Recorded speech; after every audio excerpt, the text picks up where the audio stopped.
할렐루야. 예, 오늘은 사도행전 11장을 읽었습니다. 이 11장에서는 고넬료의 집에 가서 복음을 전한 일로 인해서 그 베드로에게 문제가 제시가 되었고, 또 베드로는 이 일에 대해서 설명을 하게 되고, 이로 인해서 이방인에게도 이 복음이 전파될 수 있구나, 하나님께서 그렇게 하시길 원하시는구나 하는 것을 알고 하나님께 영광을 돌리게 되고, 또 이 일로 인해서 세계 각처의 헬라인들에게 복음이 전파되어져 가는 과정을 설명해 주고 있습니다. 자, 고넬료의 집에 갔다가 베드로가 돌아왔어요. 돌아오니까 그때 유대에 있는 사도들과 형제들이 이방인도 하나님의 말씀을 받았다함을 들었어요. 그래서 베드로가 올라오니까 할례자들이 비난했어요. 내가 뭘 이 집에 들어가 함께 먹고 먹었다, 이렇게 비난을 하는 거예요. 자, 여기에서 이제 우리가 하나의 이제 문제점이 생기는 거예요. 이 사람들이 성령 받은 사람들이고, 예루살렘에서 좀 같이 여기 있는 사람을 가만히 보니까 여기 4절에 베드로가 그들에게 이 일을 차례로 설명하니 이르되 내가 요바시에서 이러면 쭉 설명을 해요. 그랬더니 이 사람들에게 이 사람들이 이제 그런 얘기를 하죠. 자, 18절에 가서 보면 그들이 이 말을 듣고 잠잠하여 하나님께 영광을 돌려 이르되 그러면 하나님께서 이방인에게도 생명 얻는 회개를 주셨도다 하니라. 예, 그러니까 이 사람들은 지금 비난하는 사람들이 누구냐면 은혜 받은 사람들이에요. 예루살렘 교회에 모여서 은혜 받고 그냥 난리 쳤던 사람들이란 말이에요. 그런데 베드로가 이방인의 집에 가서 먹고 마셨다라고 하는 것에 대해서 비난을 쏟아붓고 있는 거죠. 자, 이것이 과연 옳은가라고 하는 것이죠. 비난하지 말고 거기에 대해서 왜 거기를 가게 됐는가, 이러한 것을 물어봤어야 되는 거예요. 근데 그게 아니라 왜 비난을 하냐고요. 비난. 아직 우리가 성령 받고 은혜 받고 그랬다도 이 인성이, 이 본성이 이게 살아남아 있어가지고 그냥 자기들이 생각한 지식과 자기들의 판단과 틀리거나 좀 다른 방향이 있으면 그냥 무조건 비난하는 거예요. 좀 거기에 대해서 물어보고 어째서 가게 됐는가, 왜 이런 일이 일어나야 되는가, 서로 수기하고 상의하고 물어보고 대책을 상의하고 하나님의 뜻이 무엇인가, 이걸 분별할 수 있어야 되는데 무조건 비난부터 하는 거죠. 이게 아직까지도 우리 그리스도인 속에 이게 너무 많이 남아있어요. 교회 안에 믿는 성도들이 사랑으로 받고 사랑으로 안아주고 사랑 가운데 이게 대화가 이루어지는데, 이 비난했다고 하는 건 사랑이 아니잖아요. 욕하는 거거든요.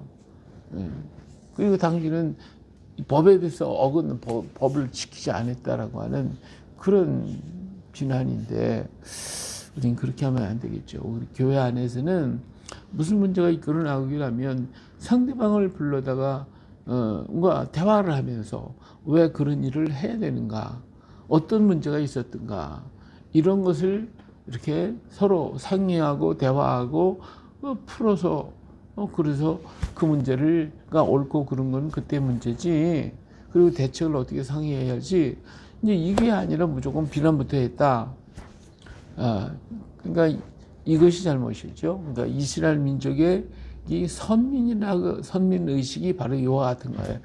이런 의식 때문에 이방인들의 집에 들어가는 것조차 더럽다고 생각했고, 이방과 대화하고 만나는 것조차는 이게 부정한 것이라고 생각을 했기 때문에 그들이 이방인의 복음을 전할 생각을 아예 못했던 거예요. 구약에 왜 하나님이 이스라엘 선민으로 선택했어요? 이스라엘 민족을 하나님은 선택하셔서 그들에게 복을 주시고 그들이 잘 되어지고 그들의 인격과 그들의 삶이 달라져서 무엇이 보여져야 돼요? 하나님의 모습이 그들을 통하여 보여지고 하나님 이런 분이라고 하는 것을 전 세계 많은 이방인들에게 보여주는 거예요. 그럼 그들이 그를 통해서 복을 받는 거예요.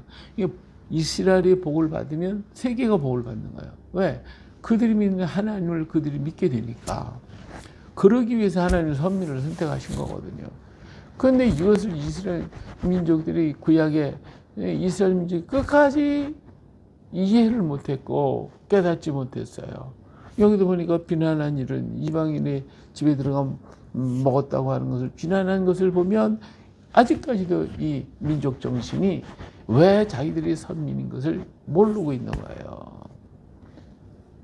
그래서 하나님이 이 문제를 깨뜨리시는 거예요. 이 문제를 깨뜨리는 거예요. 베드로를 통해서 수제적인 최고의 제자 베드로를 통해서 이방인의 집에 들어가서 먹고 그들과 함께 거하고 그들과 대화하고 그들에게 성령이 임하고 그들의 회개의 역사가 일어나고 하나님의 임재가 나타나는 것을 보여주신 거예요. 누구를 통해서? 베드로를 통해서. 이방인들이 선민 이스라엘 민족을 통해서 복음이 전파되고 그들이 회개하는 모습을 보여줬어요. 확실하게 가르쳐 주시는 거예요.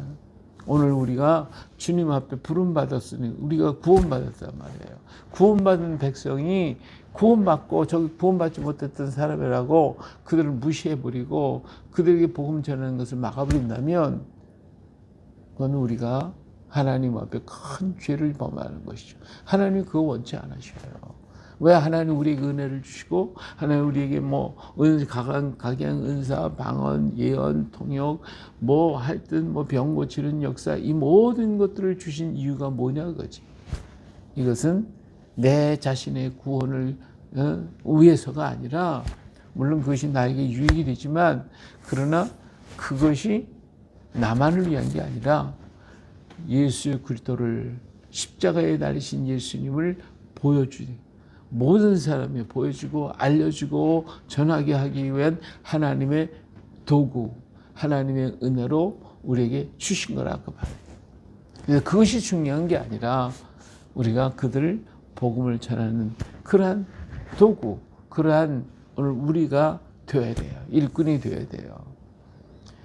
그리고 그러한 것을 위해서 우리의 성품이 달라져야지, 변화돼야지. 어디까지? 그리스도의 장성한 분량에까지, 지식까지도 다 우리의 삶이 달라져서 우리를 통하여 세상이 우리를 통하여 예수님을 보고 하나님을 만날 수 있도록 도와줘야 된단 말이에요. 근데 여기 보니까 뭐예요? 이들이 비난부터 하더라. 비난하지 말아야 되죠. 오늘 우리 형제들이 아무리 잘못했어도 비난부터 할 것이 아니라 묻고 상의하고 같이 사랑으로 안아주면서 여기서 하나 되라고 하시는 주님의 말씀을 우리 기억해야 돼요. 우리 주님은 마지막 기도가 하나가 되라. 사랑해라. 사랑으로 하나가 되라. 이게 간절히 원하시는 거예요. 하나님 안에 예수님이 하나님 안에 예수님이 하나님 안에 있는 것처럼 내가 너희 안에 너희가 내 안에 있게 해달라고 주님 그렇게 부탁하시잖아요. 왜 영접해요? 주님 내 안에 임하시기를 원해서 영접하는 것이고 내가 그리스도 안에 들어가기를 원해서 우리 영접하는 것이잖아요. 영접하면 거듭난 사람, 새로운 사람, 변화된 사람이에요. 이 새롭고 변화된 그 모습을 우리는 또 세상에 보여주는 거죠. 그럼 그들은 그 변화된 모습을 통해서 우리의 모습을 통해 예수님을 만난 거고 하나님을 만나게 되는 거예요. 할렐루야. 하나님이 지으신 하나님 형상이 우리 안에 회복이 되어지고 우리 안에 그리스도의 영으로 가득 참으로 인해서 우리가 지식에까지 새롭게 돼요. 우리가 말하는 거, 행하는 거, 일하는 모든 자체가 주님을 닮아서 우리를 통하여 보여줄 수 있는, 주님을 보여줄 수 있는 우리의 삶이 되어야 할 줄로 믿습니다. 그래서 베드로는 베드로의 성품은 그들의 비난하는 것에 대하여 화를 내거나 노를 내는 것이 아니라 그들을 불러서 놓고 차례차례 하나님이 하신 일을 다 설명해. 그럴 때 이 사람이 감동을 받았어요. 감동을. 그래서 이 18절에 그들이 이 말을 듣고 잠잠하여 뭐 했어요? 하나님께 영광을 돌렸다. 이것도 그리스도인의 모습이라고 말해요. 오늘 우리를 비난하는 사람들이 얼마든지 있어요. 네, 오늘날 같으면 뭐 그냥 뭐 SNS 상에서 보면 뭐 댓글 가지고 욕도 하고 비난도 하고 뭐 요새 정치가 늘 하는 거 봐요. 뭐 엉망진창이지. 서로 비난하는 일이 많아요. 근데 그 비난하는 것을 우리가 어떻게 받아서 소화할 것인가. 오늘 베드로처럼 그들을 이해시키고 그들을 따스하게 안아주고 그들을 받아줄 수 있다면 바로 그것이 아름다운 그리스도의 모습이 아니겠냐. 그리스도인의 모습이 아니겠냐 그 말이에요. 자 19절 이하에 보니까 스데반의 일 때문에 모든 사람이 막 흩어졌잖아요. 유다의 각 지역으로 그리고 이방인의 지역으로 흩어져 갔어요. 근데 이들이 어디까지 베니게와 구브로와 안디옥까지 이들이 갔습니다. 다 갔어요. 나중에 저 로마에까지도 전부 다 세계 각지로 다 흩어졌는데 이들이 가는 곳이 어디겠어요? 전에 이스라엘 민족이 도망갔던 이렇게 아수르에게 잡혀갔던 그들이 지금 숨어있던 모든 지역들 그런 지역들마다 다니면서 이제 유대인에게만 말씀을 전했어요. 이 제자들이 그들은 또 아직까지도 모르는 거예요. 근데 구브로와 구레대에 있는 이방인 헤라인들이 이 말을 들었단 말이에요.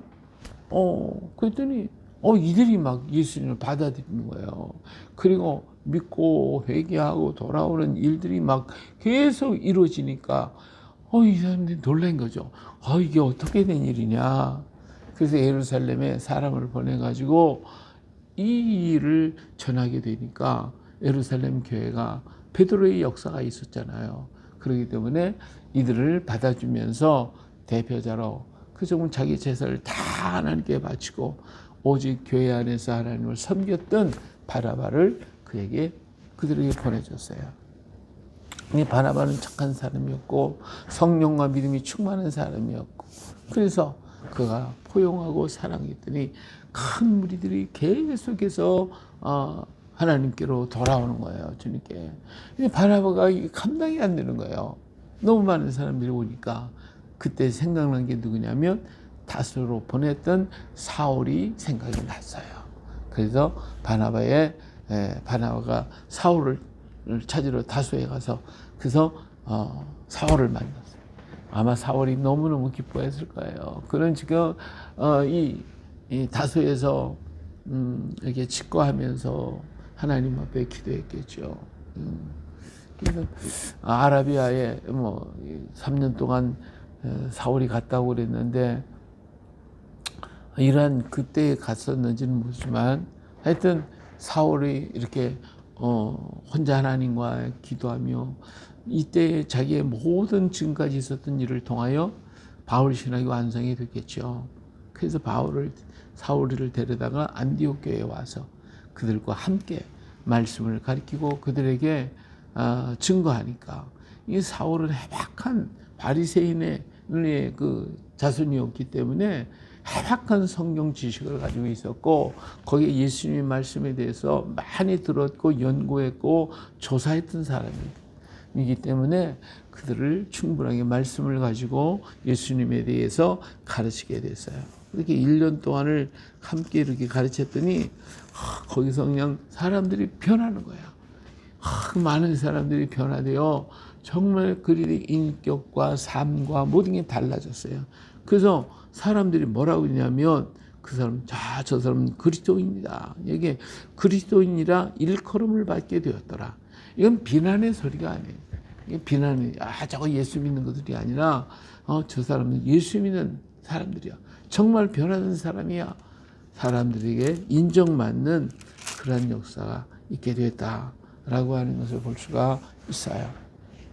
이렇게 그들이 가는 곳마다 그리스도의 모습이 보여지게 되니까 이방인과 유대인들이 돌아오기 시작을 했다. 자, 그러니까 또한 하나님께서 아가보라고 하는 사람을 통하여 예언을 이루어서 흉년이 더 큰 흉년이 있을 것이다 라고 하는 것을 예언을 하게 되었고 바로 그 예언이 글라우디오 때에 이루어졌어요. 예, 하나님께서 이들에게 정말 앞길에 대해서 준비하고 예배할 수 있도록 말씀해 주시는 모습을 볼 수가 있습니다. 근데 이러한 일들을 당하니까 그러기 전에 이 안디옥 교회에서는 자 그래 그러면 예루살렘에 이러한 흉년이 된다고 하면 그들이 어려우니까 우리가 모금을 하자.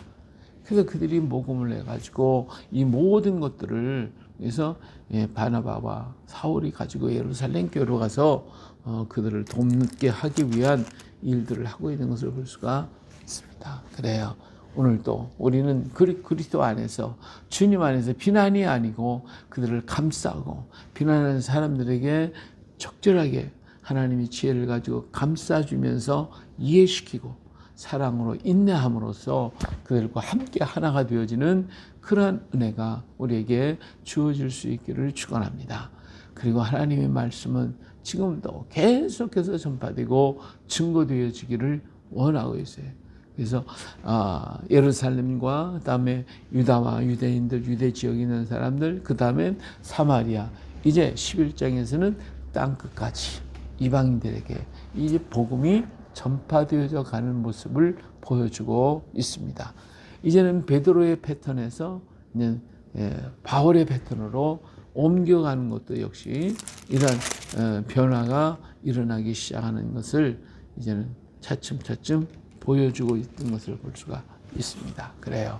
오늘도 하나님의 말씀을 붙들고 내가 하나님의 하나님 앞에 쓰임 받는 일꾼이지 내가 선민이고 내가 구원받은 자니까 나는 특별한 자고 너희들은 아니야 지옥 자식이야 이게 아니고 그들을 품도 사랑하고 우리들의 변화된 인격을 통해서 그들에게 예수님은 이런 분입니다 전해주고 보여주고 나타내는 우리의 삶 속에서 우리의 생활 속에서 우리의 모습 속에서 복음이 전파되어지는 이러한 위대한 일꾼 위대한 주의 백성 이렇게 하나님께 사랑받고 인정받는 복된 주의 백성들로 오늘 또 멋진 하루를 만드시기를 예수님의 이름으로 축복합니다. 할렐루야.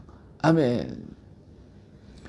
은혜로우신 아버지 하나님, 저희들처럼 사랑하사 독생자를 주셨고 다 이루었다 하시기까지 참고 견디며 우리를 구원하시던 주여, 오늘 우리를 예수님을 영접하였으니 예수님의 모습이 우리의 형상에까지 다 나타나서 하나님 알지 못하고 예수님 알지 못하는 모든 사람들에게 예수님의 모습을 우리 하나님의 형상을 보여주게 하시고 그를 통하여 이를 통하여 구원의 역사를 이루어가는 우리가 되게 하여 주시옵소서.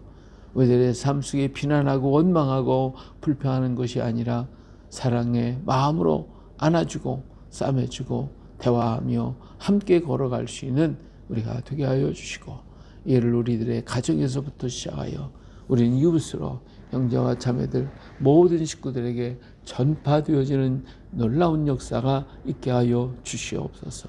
하나님 우리를 구원하시고 우리에게 성령을 부어주신 것이 어떠한 의미인지를 더욱 깊이 깨닫고 그 안에서 순종할 수 있고 사랑할 수 있게 하시고 이 믿음을 증거할 수 있는 저희가 또 되게 하여 주옵소서. 오늘도 주님과 함께 멋진 하루를 하나님이 기뻐하는 하루를 만들어내며 주님께 영광을 돌려드릴 수 있는 저희가 될 수 있도록 이 아침에도 성령으로 충만하게 해주시고 하나님의 능력의 손으로 강하게 붙잡아 주시옵소서. 세계 각지에 흩어진 하나님의 종들, 선교사들을 일일이 붙잡아 주시고 저희의 가정과 저들의 모든 사역과 일터위에 축복해 주시옵소서.